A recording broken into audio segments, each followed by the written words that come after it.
Hello बच्चों, कैसे हो आप सब। आज बच्चों मैं आपके इकोनॉमिक्स का चैप्टर 2 लेके आया हूँ, पीपल एज रिसोर्स। ये चैप्टर हमें बताता है कि जो पीपल होते हैं बेटा, जो पॉपुलेशन होती है किसी कंट्री की, वो उसका एक रिसोर्स होता है। देखिए, जैसे कि आपको पता है कि पॉपुलेशन पॉइंट ऑफ व्यू से जो इंडिया है वो वर्ल्ड के सेकंड नंबर पे आता है। तो अक्सर हम ये देखते हैं कि पॉपुलेशन ज़्यादा होने के कारण डिसएडवांटेज उसके बहुत ज़्यादा है। बट ये चैप्टर हमें बताता है कि अगर उस पॉपुलेशन को सही ट्रेनिंग दी जाए तो वो आपका एक रिसोर्स बन जाता है। तो ये चैप्टर पूरा ये समझाने के लिए बनाया गया है, जिसमें आपको बताया जाएगा कि अगर किसी भी पॉपुलेशन को सही रूप से ट्रेनिंग मिले, सही फॉर्म में एजुकेशन मिले और स्किल मिले, तो वो जो पीपल होते हैं वो रिसोर्स बन जाते हैं। इसलिए चैप्टर का नाम क्या पड़ा बेटा? People as resource. क्लियर हो गया? चैप्टर का नाम पीपल एज रिसोर्स क्यों पड़ा? ये बताने के लिए जो पीपल होते हैं वो रिसोर्स बन सकते हैं अगर उसे सही टाइम पर स्किल डेवलपमेंट हुआ या सही टाइम पर उसे एजुकेशन मिला। आप एग्जाम्पल ले सकते हो जापान का।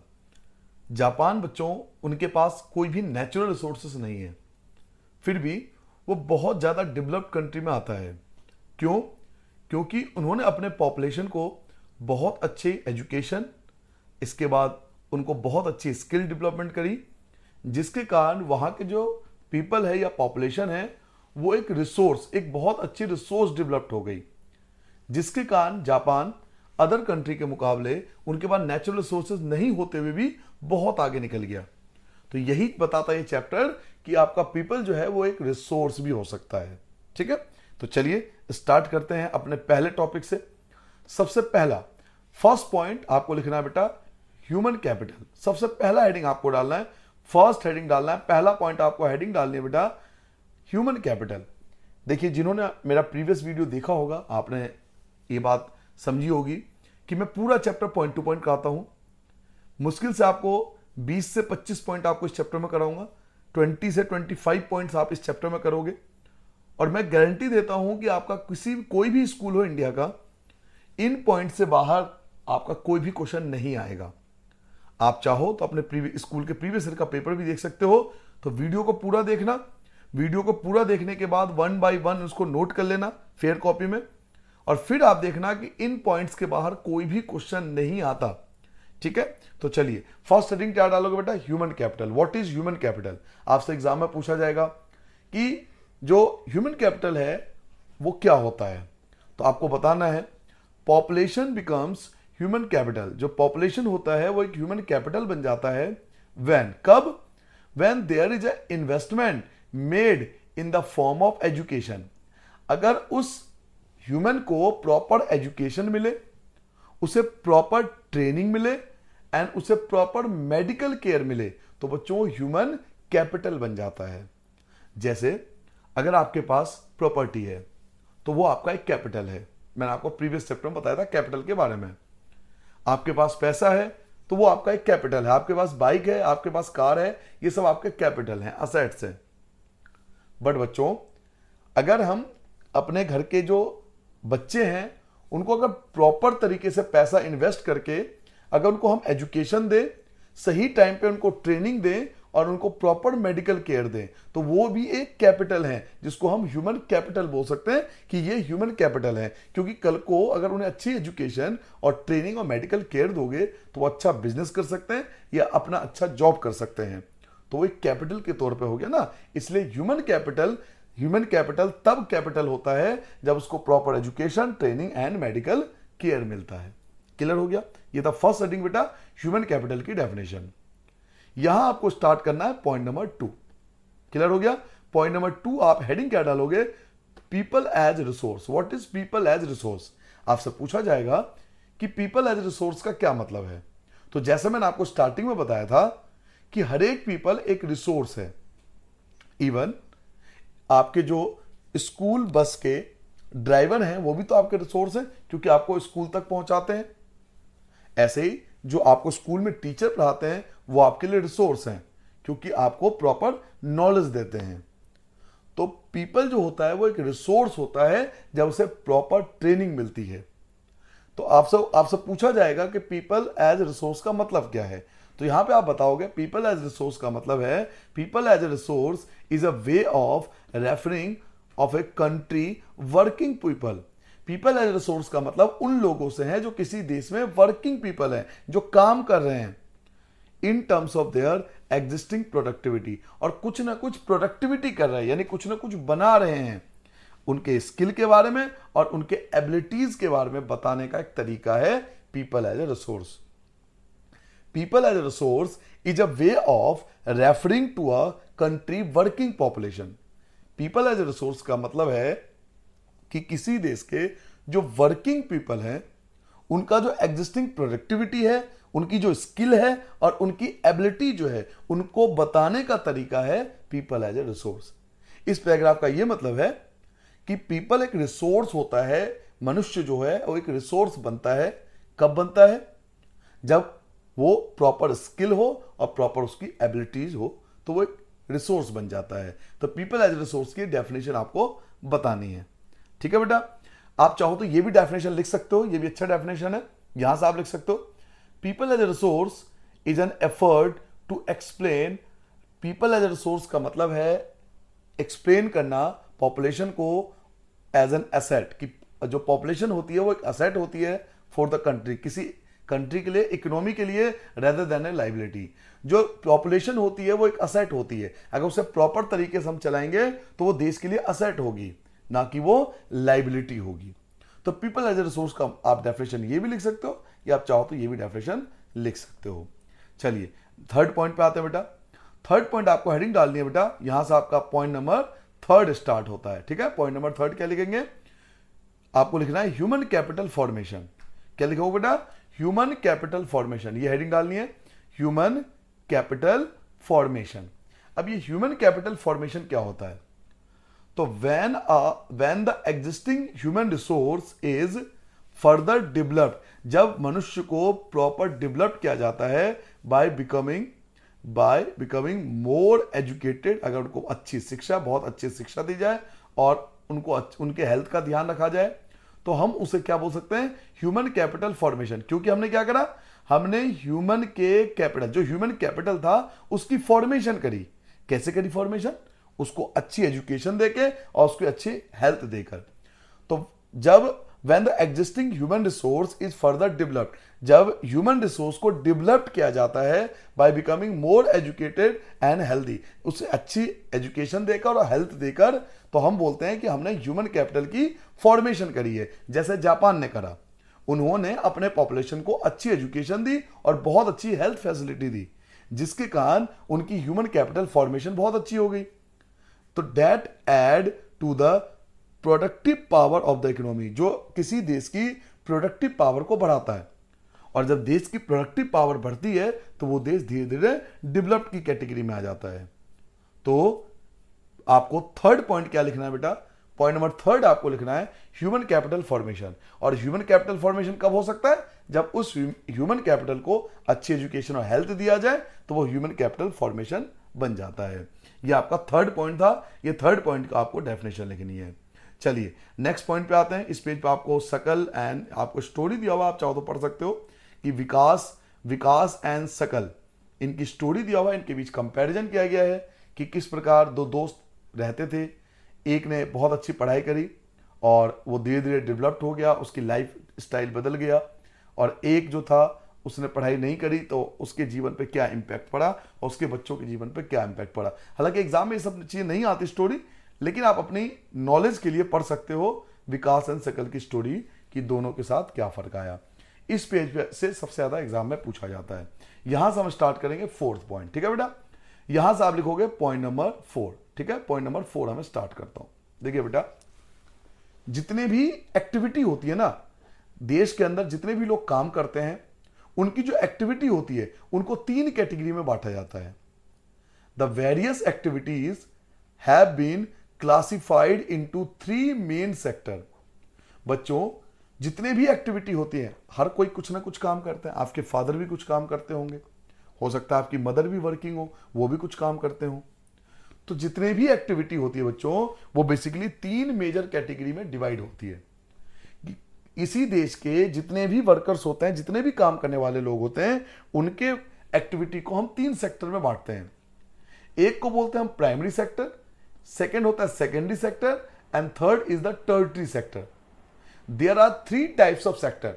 बच्चों 3 टाइप के सेक्टर होते हैं, primary sector, secondary sector and tertiary sector. याद रखोगे, primary sector, secondary sector and tertiary sector. यहां तक आपका पॉइंट नंबर 4 आएगा, जिसमें आपको याद रखना है कि किसी भी कंट्री के जो वर्किंग पॉपुलेशन होती है, उनकी एक्टिविटीज को हम 3 कैटेगरी में बांटते हैं, primary sector, secondary sector and tertiary sector.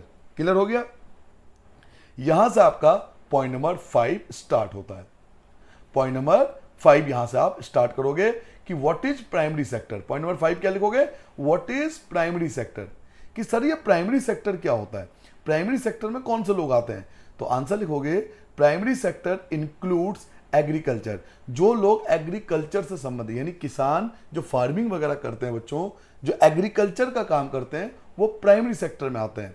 इसके अलावा जो लोग फॉरेस्ट्री का काम करते हैं, जंगल वगैरह में काम करते हैं, वो भी इसी में आते हैं।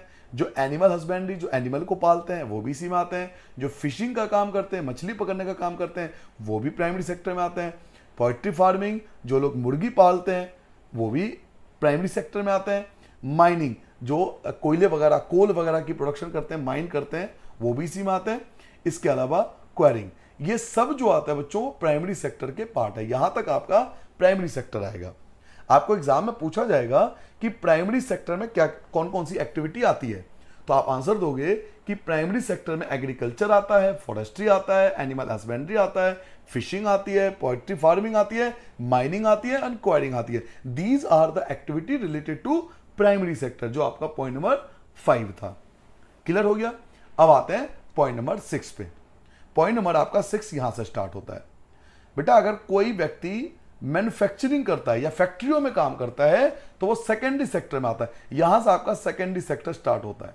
हेडिंग क्या डालोगे? हेडिंग डालोगे सेकेंडरी सेक्टर, ये आपकी हेडिंग होगी। और आंसर क्या लिखोगे? Manufacturing is included in the secondary sector. Manufacturing जो होता है वो सेकेंडरी सेक्टर में आता है।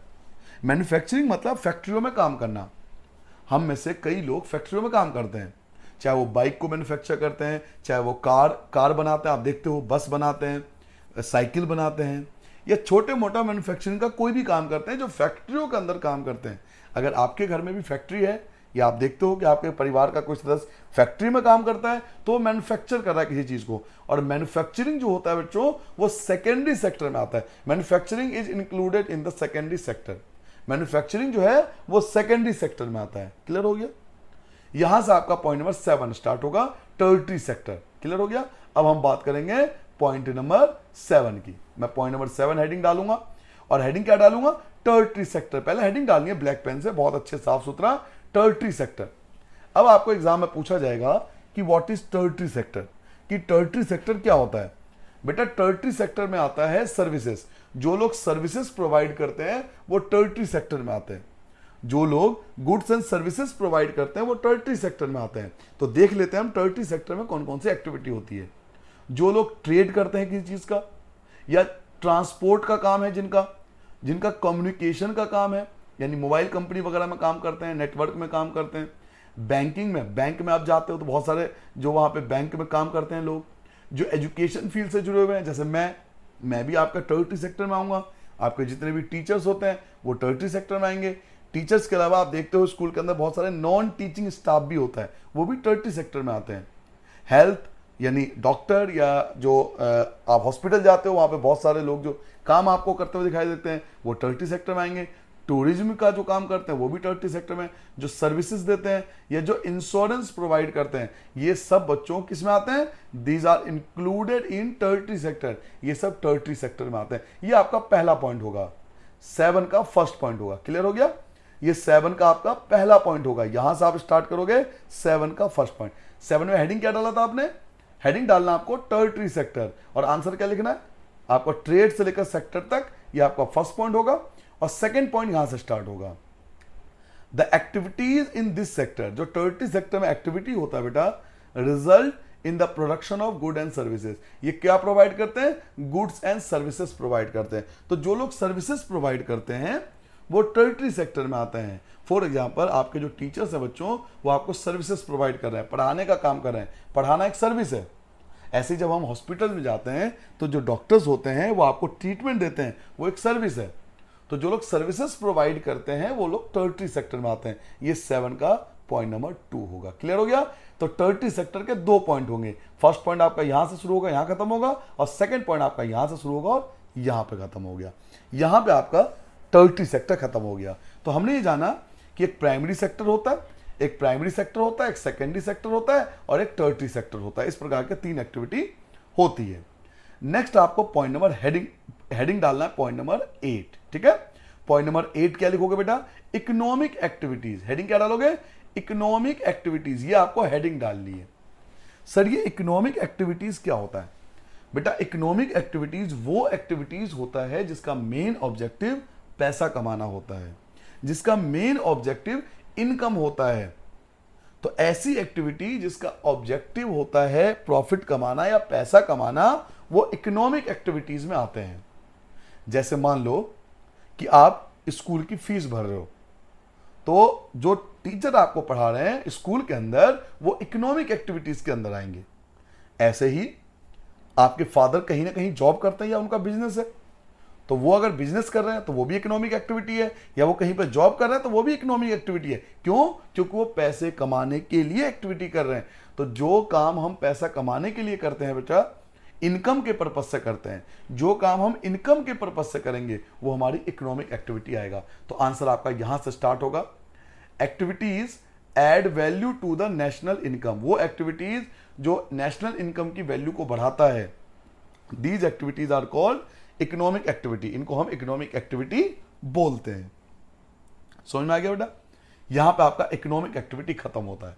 याद रखोगे, इकोनॉमिक एक्टिविटीज वो एक्टिविटीज जिसका ऑब्जेक्ट होता है इनकम कमाना, वो इकोनॉमिक एक्टिविटीज कहलाता है। पॉइंट नंबर 9 स्टार्ट होता है बेटा। यहां पे मैं डाल रहा हूं पॉइंट नंबर 9। यहां से हमारा पॉइंट नंबर 9 स्टार्ट होगा। पॉइंट नंबर 9 क्या होगा? Types of economic activities. बेटा इकोनॉमिक एक्टिविटी 2 टाइप के होते हैं। टाइप्स ऑफ, हेडिंग क्या डालोगे? Types of economic activities. ध्यान से सुनो क्या बोला? Types of economic activities. ध्यान से सुनकर कॉपी में काम करना बेटा, बिल्कुल एक एक चीज को ध्यान से सुनो, और जो मैं बोल रहा हूं वो हेडिंग डालना है ताकि आपको जल्दी याद हो। हेडिंग ये डालना है टाइप्स ऑफ इकोनॉमिक एक्टिविटीज। फिर आप आंसर यहां से स्टार्ट करोगे। क्या आंसर स्टार्ट करोगे? कि इकोनॉमिक एक्टिविटी के 2 पार्ट होते हैं, एक होता है मार्केट एक्टिविटीज और एक होता है नॉन मार्केट एक्टिविटीज। याद रखोगे, इकोनॉमिक एक्टिविटीज 2 टाइप के होते हैं, एक होता है मार्केट एक्टिविटीज और एक होता है non market activities. There are 2 types of economic activities. पहला market activities and second is non market activities. याद रखोगे। अब पॉइंट नंबर 10 आएगा। पॉइंट नंबर 10 आपका शुरू होगा। पॉइंट नंबर 10 आप लिखोगे कि मार्केट एक्टिविटी क्या होता है। What is market activities? आपसे पूछा जाएगा मार्केट एक्टिविटीज क्या होती है, तो हेडिंग डालोगे बेटा मार्केट एक्टिविटीज। ये आपके हेडिंग होगी व्हाट इज मार्केट एक्टिविटीज, या सिंपल लिख देना मार्केट एक्टिविटीज क्या होती है। चलिए जी, मार्केट एक्टिविटी बेटा वो एक्टिविटी होती है जिसका मेन ऑब्जेक्ट होता है प्रॉफिट कमाना, लाभ कमाना। ऐसा कोई एक्टिविटी जो हम प्रॉफिट कमाने के उद्देश्य से करते हैं वो हमारी मार्केट एक्टिविटीज कहलाती है। अगर हम एक शॉप पे जाते हैं और 10 रुपए का पेन खरीदते हैं तो कहीं ना कहीं शॉपकीपर उसमें कुछ तो प्रॉफिट कमाएगा, तभी तो आपको देगा, तो वो मार्केट एक्टिविटी है। तो वो सारी एक्टिविटी जिसका उद्देश्य पैसा प्रॉफिट कमाना है वो मार्केट एक्टिविटी है। तो आंसर क्या लिखोगे? Market activity involve remuneration to anyone who perform. मतलब जिसको सैलरी मिलेगी, जिसको वेजेस मिलेगा, जिसको पैसा मिलेगा, इनकम मिलेगा, वो मार्केट एक्टिविटी होगा। That is activity perform for पे और प्रॉफिट। यानी वो एक्टिविटी जिसमें हमें पैसा पे करना पड़ता है या प्रॉफिट कमाने के उद्देश्य से की जाती है, उसे हम मार्केट एक्टिविटी कहते हैं। अच्छा, मार्केट एक्टिविटी में 2 पॉइंट है, ये केवल पहला पॉइंट मैंने आपको बताया। हेडिंग क्या डालोगे बताओ? 10 का हेडिंग क्या डालोगे? Market activity.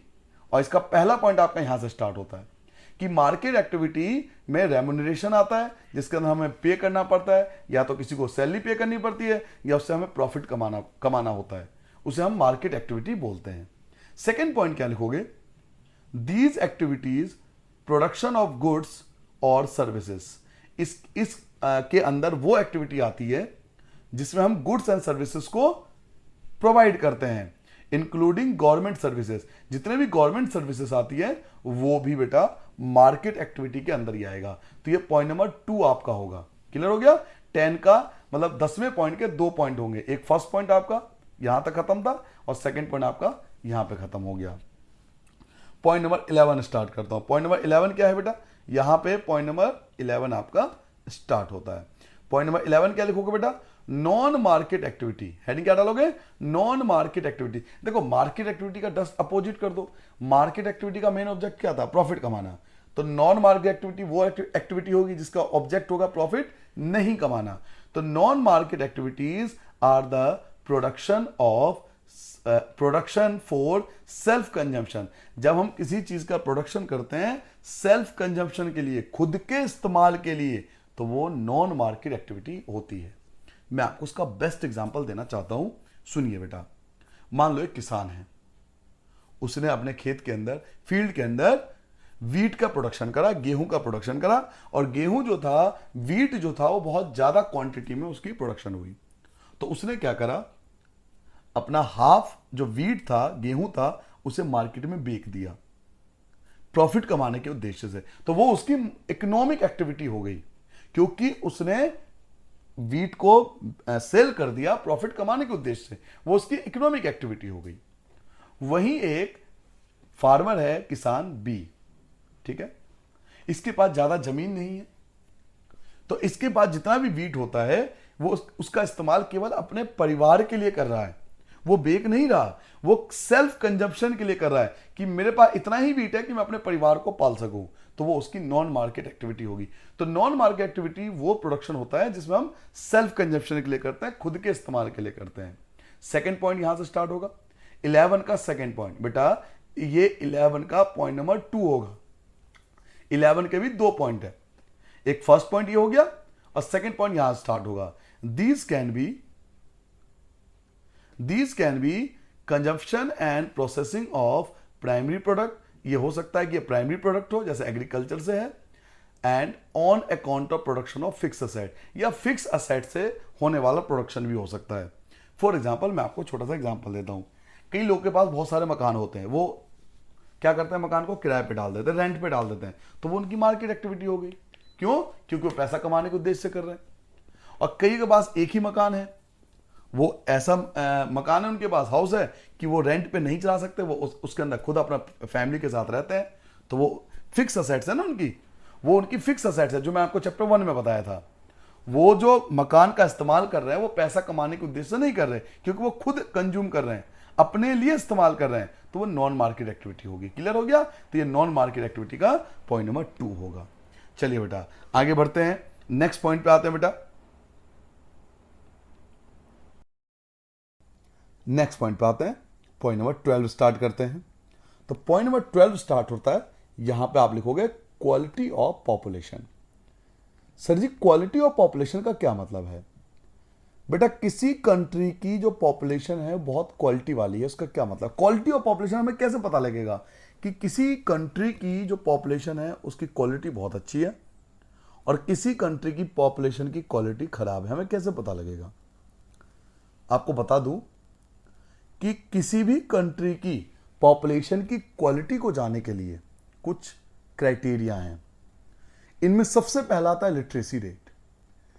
इट मींस ये हुआ कि जिस कंट्री की literacy rate, education literacy rate ज्यादा होगी, उसकी क्वालिटी ऑफ पॉपुलेशन अच्छी मानी जाएगी। तो ऐसे बहुत सारे कंट्री है जिनकी लिटरेसी रेट 100% है, तो उनकी क्वालिटी ऑफ पॉपुलेशन हमसे अच्छी मानी जाएगी, क्योंकि अभी हम 100% पर नहीं पहुंचे हैं। चलिए जी, लिटरेसी रेट के बाद आता है हेल्थ। कि लिटरेसी तो हो, लेकिन उस लिटरेसी का फायदा क्या अगर आपकी हेल्थ ही खराब है? तो हेल्थ, आपकी हेल्थ भी अच्छी होनी चाहिए, और अगर आपकी हेल्थ अच्छी होगी तो आपकी लाइफ एक्सपेक्टेंसी ज्यादा होगी, यानी आप लंबा जियोगे, आपकी लाइफ एक्सपेक्टेंसी ज्यादा होगी, आप लॉन्ग पीरियड तक जियोगे। चलिए जी, लाइफ एक्सपेक्टेंसी भी आपकी बहुत अच्छी है। तो फोर्थ होता है स्किल, कि आपको क्या आता है, आपको कोई स्किल है, आपके अंदर कोई टैलेंट है, उसे स्किल बोलते हैं। ये 4 मेजर क्राइटेरिया होता है जिससे हमें पता लगता है कि किसी कंट्री की पॉपुलेशन की जो क्वालिटी है वो कैसी है। और मैं आपको बता दूं कि एक कंट्री है नॉर्वे, वो नंबर 1 पोजीशन पे है अपने क्वालिटी ऑफ पॉपुलेशन में। ह्यूमन डेवलपमेंट इंडेक्स के अकॉर्डिंग वो वर्ल्ड का नंबर 1 कंट्री है। अब आपको हो गई सर जी हमने तो नाम भी नहीं सुना नॉर्वे का। बेटा देखो, पैसा होने से ही सब कुछ नहीं होता, ठीक है। पैसा तो देखो अमेरिका के पास भी बहुत है, लेकिन वो नंबर 1 नहीं है क्वालिटी ऑफ पॉपुलेशन में। लिटरेसी रेट भी 100% बहुत सारे देशों के है। लिटरेसी रेट के बाद हेल्थ होता है कि हेल्थ अच्छी होनी चाहिए। हेल्थ के बाद लाइफ एक्सपेक्टेंसी होती है कि आप कितने साल जीते हो, एट एन एवरेज कितने साल जी रहे हो। और ये सब देखने के बाद देखते हैं आपके अंदर स्किल क्या है, कि आप कुछ काम कर सकते हो नहीं कर सकते। तो इन 4 चीजों से चेक होता है क्वालिटी ऑफ पॉपुलेशन। और जिन कंट्री को आप जानते हो जो बहुत अच्छे डेवलप्ड हैं, उनकी क्वालिटी ऑफ पॉपुलेशन क्यों अच्छी है? क्योंकि उनकी लिटरेसी रेट अच्छी है, वहाँ के हेल्थ सिस्टम अच्छा है, वहाँ की लाइफ एक्सपेक्टेंसी ज़्यादा है हमसे, और वहाँ पे लोगों के अंदर स्किल भी जो है वो अच्छी है। वो कोई ना कोई काम कर लेते हैं, वो किसी काम को छोटा या बड़ा नहीं समझते, कुछ ना कुछ उनके अंदर स्किल होता है, उन्हें बचपन से ही स्किल डेवलप कराई जाती है। तो क्वालिटी ऑफ पॉपुलेशन में आप यहां से आंसर स्टार्ट करोगे, क्या लिखोगे? The quality of population depend upon the literacy rate. Quality of population literacy rate पर डिपेंड करता है, health of a person health पे डिपेंड करता है, indicated by the life expectancy पे डिपेंड करता है, and skill formation and skill पर डिपेंड करता है, एक्वायर्ड बाय द पीपल जो लोगों के पास होता है ऑफ द कंट्री किसी देश के। तो क्वालिटी ऑफ पॉपुलेशन में आपको यहां तक आंसर लिखना है। आई होप आपको क्वालिटी ऑफ पॉपुलेशन का मतलब पता लग गया। तो अगर आप चाहते हो कि आपकी देश की जो पॉपुलेशन की क्वालिटी है वो बहुत अच्छी हो, तो पहले आपको लिटरेट होना पड़ेगा, फिर आपको अपने हेल्थ का भी ध्यान रखना पड़ेगा। हेल्थ का ध्यान रखोगे तो सीधी सी बात है लाइफ एक्सपेक्टेंसी अपने आप ज़्यादा हो जाएगी, और उसके अलावा आपके अंदर कोई ना कोई स्किल होना चाहिए, बचपन से किसी चीज़ को सीखने की इच्छा होना चाहिए, ठीक है। तो ये क्वालिटी ऑफ पॉपुलेशन के डेफिनेशन है, मीनिंग है। नेक्स्ट पॉइंट है बेटा एजुकेशन, जिससे हम जुड़े हुए हैं और जो हम पढ़ रहे हैं एजुकेशन। तो आपको नेक्स्ट हेडिंग डालनी बेटा रोल ऑफ एजुकेशन। एजुकेशन का क्या फायदा है, लाभ क्या है, what is the role of education, ये आपको लिखना है पॉइंट नंबर 13। क्या हेडिंग डालोगे बेटा? Role of education. एजुकेशन का क्या रोल है? तो पहला पॉइंट या आंसर लिखोगे it enhances the national income. ये किसी देश के नेशनल इनकम को बढ़ाता है। आप कहोगे कि नेशनल इनकम को कैसे बढ़ा देगा, एजुकेशन से नेशनल इनकम कैसे बढ़ेगा? एक छोटा सा बहुत छोटा सा एग्जांपल मैं देता हूं। देखिए बेटा, कोई एक वर्कर है जो काम कर रहा है, पूरे दिन काम करता है, एक मजदूर पूरे दिन काम करता है, तब जाकर उसको 500 रुपीज मिलते हैं। वही हम एक डॉक्टर के पास जाते हैं, मुश्किल से 15 से 20 मिनट हम उनको अपनी बात बताते हैं, और वो क्या करते हैं 5 या 6 दवाइयों के नाम लिख देते हैं, और उनका चार्ज कितना है 1000 रुपीज। क्या आप समझ पाए कि एजुकेशन का कितना बड़ा रोल है नेशनल इनकम में? कि एजुकेशन अच्छी होगी तो ऑटोमेटिकली देश की नेशनल इनकम बढ़ जाएगी। एजुकेशन इसलिए सरकार कोशिश करती है कि हर बच्चा पढ़े। इसके अलावा एजुकेशन का क्या रोल है? ये कल्चरल रिचनेस को बढ़ाती है। कल्चर को तभी तो समझ पाओगे ना आप जब आप पढ़े लिखे होंगे।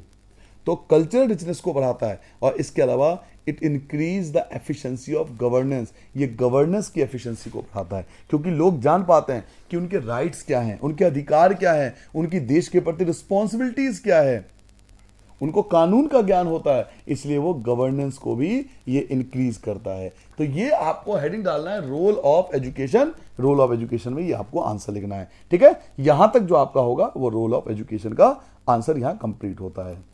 चलिए अब नेक्स्ट पॉइंट डालते हैं। सर जी आपने बहुत अच्छे से बता दिया कि एजुकेशन बहुत जरूरी है, तो क्या गवर्नमेंट कुछ कर रही है बच्चों को पढ़ाने के लिए? जी हाँ। नेक्स्ट आपको लिखना है role of government in education.